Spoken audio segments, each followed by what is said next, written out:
É isso aí, pessoal. Mais um pouquinho de história da arte e da pré-história. Hoje nós vamos falar então sobre a arte neolítica. Então, ela é conhecida também como a Idade da Pedra Polida. E é o seguinte, vamos pensar um pouquinho nessa palavra, né? Nós falamos sobre paleolítico e agora nós vamos falar sobre neolítico. Então, assim, ó, paleo significa antigo. Lítico significa pedra. Então, antiga idade da pedra. Agora nós estamos entrando no neolítico. Neo significa novo. Lítico significa pedra.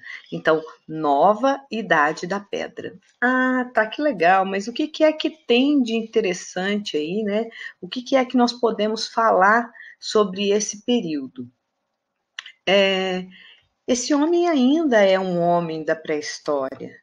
O que ele faz de diferente? Ele também pinta nas cavernas. Só que as pinturas, nós vamos observar aqui. A partir de agora começa a aparecer o homem com mais frequência. Os animais são mais estilizados. Estilizado, o que significa? São desenhos que eu identifico o que é, mas ele não tem tantos detalhes, né? Então ele não é tão realista. E as pinturas são mais simplificadas. Você percebe esse homem que nessa imagem aqui, ele tem movimentação, ele, né, está simulando a caça ali, né? É uma pintura que simula a caça, mas não tem detalhes, é muito simplificado. Então, isso acontece no Neolítico, no Paleolítico só realista. Aqui eu trouxe uma pintura que é a única pintura, é o único registro humano que acontece no Paleolítico, que é essa mão negativa. Então, nada mais é do que o homem punha a mão na parede, passava uma banha de animal e com um caule de uma flor, de uma planta, que é oco por dentro, ele pegava esse caniço, pegava o pozinho e assoprava, e é onde ele fazia o registro da mão negativa. Essa mão negativa, elas foram encontradas em várias grutas, né? E não se sabe ao certo o que representa. Se era a representação de quantas pessoas estavam naquela gruta, ou quantas pessoas passaram, ou se era o tempo que elas ficaram, porque aqui a gente vê a mão e a gente vê várias outras marcas, né? Então, os pesquisadores ainda não sabem ao certo o que isso significa. Na sequência, então, falando do Neolítico, esse homem agora, o que aconteceu com ele? Lá no Paleolítico, ele estava observando tudo. Então, nós falamos que esse homem lá, ele mora na caverna, né? Ele coleta seus alimentos. Mas com isso, ele observa o que está acontecendo. Então, ele observou que a planta cresceu, né? Que não tinha nada, de repente era um brotinho, aquilo ele foi observando, aquilo cresceu, virou uma árvore que deu frutos. Então ele falou, opa, mas espera aí, então eu consigo fazer isso? Porque geralmente esses homens também moravam próximo a um lugar que tinha água, né? Próximo ao rio, ele nunca morava tão distante de um local de um rio, de alguma fonte de água, né? Tá bom, então esse homem observou o animal, ele viu qual animal que dava para ele caçar, ele observou o que a natureza fazia, as estações do ano, em que estação dava determinado alimento, enfim. E aí agora esse homem passa a ser, ele cultiva seu alimento. Então, se ele cultiva o seu alimento, o que acontece? A hora que ele vai colher, não é igual na caça, que ele ia lá, ele pegava 2 frutos e levava para casa. Agora não. Agora é hora da colheita, você colhe um monte de coisa. Então ele precisa da cerâmica, ele precisa de um utensílio, né? Então surge aí a cerâmica e os objetos de metal. Tá, mas vamos pensar, como é que esse cara pensou como que um barro iria endurecer e virar cerâmica? Nada mais, gente, do que vamos pensar na fogueira. A fogueira, ela é feita ali e debaixo dela era o quê? Era a terra, era o barro. E ele percebeu que com o calor da fogueira aquilo endurecia. Então que ele conseguia moldar e endurecer no fogo. Então passa então a surgir as primeiras cerâmicas. E o metal a mesma coisa. Como ele morava na caverna, e a caverna sempre as rochas são sedimentadas, né? Existem vários tipos de minério dentro da rocha. Ele começa a observar o que cada minério consegue fazer e ele consegue então extrair o ferro e com o calor fazer com que ele endurecesse para fazer as suas ferramentas. Tá bom, muito bem. Então esse homem ele utilizava as cerâmicas para guardar água, para guardar os seus alimentos. Aí o fogo ele já cozinhava os seus alimentos, ele passa a utilizar isso com mais frequência aqui no Neolítico. Esse homem também, ele deixa de ser nômade e passa a ser sedentário. O que é isso? O nômade é aquele homem lá do Paleolítico que ele simplesmente fazia o quê? Ele chegava no inverno, aonde os animais não estavam mais tão expostos para ele caçar. Ele não tinha os frutos. O que ele fazia então? Pegava sua malinha, pegava sua família e ó, partia. Partia para onde? Para uma outra região que dava sustento para ele. Então isso significa nômade. Então é sair de um lugar para outro, né? É caminhar. Então ele ia caminhando conforme as estações, né? Tá bom. Então, aqui no Neolítico, esse homem já tinha observado essas estações. Ele falou, opa, mas se eu consigo cultivar meu alimento, se eu consigo domesticar alguns animais, então dá para eu fazer uma casinha e ficar mais quietinho aqui. Eu não necessito tanto de ter que mudar toda vez que a estação muda, né? Então surge aqui, então esse homem passa a ser sedentário, ele constrói a sua casa, a sua cabana, e lógico que a gente sempre vê grupos de pessoas, né? Então eles nunca estão sozinhos. Nós temos aqui também o gado, né? Eles começam a ser então criadores desses animais de pequeno porte. E aqui no caso a gente vê cabras, tem o gado também, porque a cabra produziu leite, enfim. Se percebe um cercadinho em volta do animal, por quê? Porque ele domesticava esse animal. Esse animal estava próximo dele, ele conseguia cuidar dele. E isso tudo, gente, a partir da observação. Não tinha ninguém antes para falar para eles, faça assim que vai dar certo. Podemos falar então que o homem do Neolítico foi bem empreendedor, né? E tecnológico também, né? Porque, na verdade, não que do Paleolítico não tinha sido, do Paleolítico também foi, mas o Neolítico parece que tem com mais intensidade. Surgem aqui, nós vamos falar então, olha, nós falamos das cerâmicas, nós falamos das pinturas, né? Nós falamos agora que ele cultiva seu alimento, cria seu animal, né? Domestica o seu animal, e aqui nós temos a parte da arquitetura. Então, isso que a gente está vendo aqui, que parece uma mesa, né? Ela tem o nome de dômen. Dômen, então, na verdade, são pedras verticais e uma na horizontal, simulando mesmo uma mesa grande.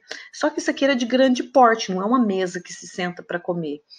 O dômen ele era utilizado com duas funções. Uma função era túmulo e a outra santuário. E esse dômen que nós estamos vendo aqui, ele é destinado a túmulo. O outro que a gente vai ver no próximo slide, que é muito conhecido por todos, ele já é santuário. Então aqui nós temos Stonehenge, que é um complexo circular de pedras. Esse Stonehenge nada mais é do que um santuário. E ela é o quê? Esse complexo são vários dômenes formando um círculo, e dentro desse círculo nós temos umas outras pedras individuais, que são os menhir, que são essas sozinhas. Também ela vem formando esse círculo. Então, dômen, duas pedras verticais e uma na horizontal por cima. A gente percebe aqui que uma foi se apoiando na outra porque ele é um complexo circular. Tá, e o que tem a ver eles criarem isso? Por que eles criaram? Então, nós estamos falando aqui do surgimento da arquitetura, né, gente? Por quê? Porque esse homem não chegou lá, pegou qualquer pedra que estava, ou as pedras estavam no lugar e eles levantaram e fizeram um santuário. Nada disso. Esse homem pensou para fazer isso. E quando ele pensa para fazer essa arquitetura, ele não só pensa, como ele faz um estudo, e um estudo astronômico. E aqui a gente vê uma imagem onde é uma vista aérea de como está hoje Stonehenge. Stonehenge é muito visitada, e nós temos essas ruínas aqui. Então tinha, dentro desse complexo de círculo, né, nesse complexo de dômenes e pedras e menir, tinha um altar também, onde era feito as oferendas, os sacrifícios e tudo mais. Acontece, quando eu estava falando que eles estavam estudando, né, eles estudam um local que era pertinente para fazer esses rituais.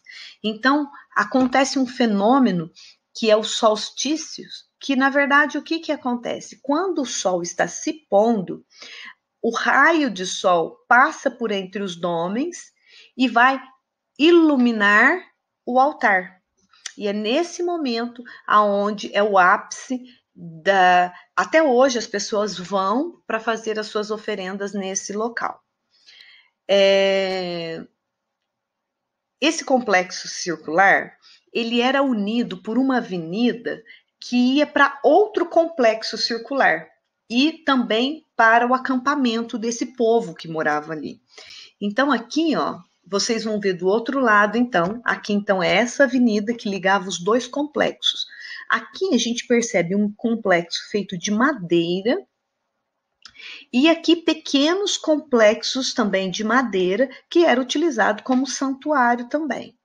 Esse outro anterior, nós estamos vendo aqui essas pedras, elas têm em média de 3 metros, 4 metros de altura. E elas pesam muito.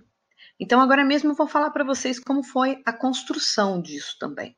Então, vamos falar então dessa avenida que ligava um complexo ao outro. Só se sabe, isso que nós estamos vendo não é uma foto, é uma maquete eletrônica, né? Então, tudo que esteve aqui nesse local um dia, hoje não existe mais, mas de acordo com alguns testes, algumas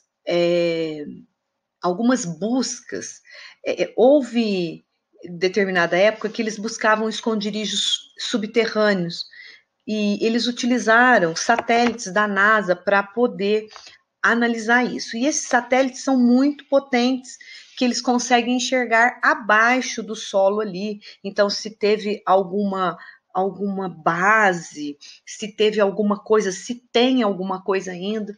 Então, eles encontram nesta região, especificamente, esses outros complexos, por isso que a gente sabe que houve esses complexos de madeira.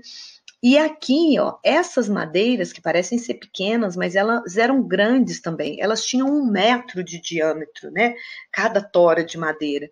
E essas toras, elas foram enterradas a uma profundidade muito grande. Por isso que ainda eles encontraram pedaços de madeira ainda debaixo desse solo. E aqui, para a construção desse santuário, isso daqui é uma simulação, é lógico, né? Não existia roda, né, gente? Então, eles pegavam toras de madeira, colocavam debaixo dessas pedras. Então, a gente vê um grupo muito grande de pessoas puxando a pedra, outras pessoas que estão tirando as toras de madeira, e conforme eles vão andando, eles vão colocando as toras na frente, né? Para que essa pedra deslize sobre essas toras de madeira. E assim eles iam levando de uma certa distância, porque o local onde foi construído Stonehenge não tem nada, não tem árvores, não tem pedreira, não tem nada ali. Então, isso vem de uma certa distância. Eu não vou falar a distância agora, porque os últimos registros aqui pesquisados diz que as informações que a gente tinha antes, que era cerca de 14 quilômetros que vinham essas pedras, não é mais essa informação. Eles acreditam que tinham essas pedras mais próximas ali do local, mas ainda não, os pesquisadores ainda não afirmaram com certeza a localização dessas pedras. Mas enfim, não estava ali próximo, eles tinham que trazer isso de alguma forma. Aqui a gente vê, então, essas pessoas subindo também, trazendo essa pedra para um lugar né, mais íngreme, o esforço que tinha que ser feito para trazer essas pedras. Tá bom, quando essas pedras chegavam, eles então tinham toda uma tecnologia para botar essas pedras em pé, né? Então faziam esses suportes de madeira, né? Amarrava também essas pedras em uma outra estrutura de madeira e eles vinham puxando, faziam um fosso no chão, um buraco, para que essa pedra entrasse nesse buraco e ali ela tivesse uma firmeza de ficar na vertical.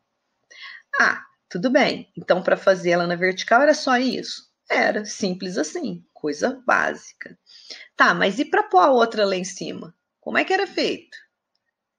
Uma vez que essas pedras verticais estavam em pé, e aí? Como é que fazia? Então, pesquisadores acreditam que foi feito desta forma aqui.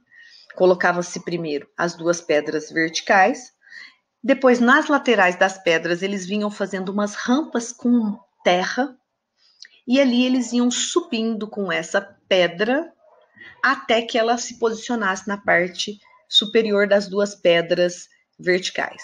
Entre uma pedra vertical e a outra também se colocava terra, tá? Para que essa pedra subisse e encaixasse ali. Depois, uma vez lá em cima, eles tiravam as terras. Esta é a hipótese que os pesquisadores apostam nessa ideia, né? Que tenha sido feita desta forma. Muito bem. Então, aqui, gente, a gente para um pouquinho com a neolítica. Na próxima aula, nós temos neolítica em outras regiões. Tá bom? Beleza, fica com Deus, um beijo. Se vocês quiserem, corre lá, pesquisa um pouquinho mais sobre Stonehenge, é bem interessante, tá bom? Valeu, até a próxima. Beijos.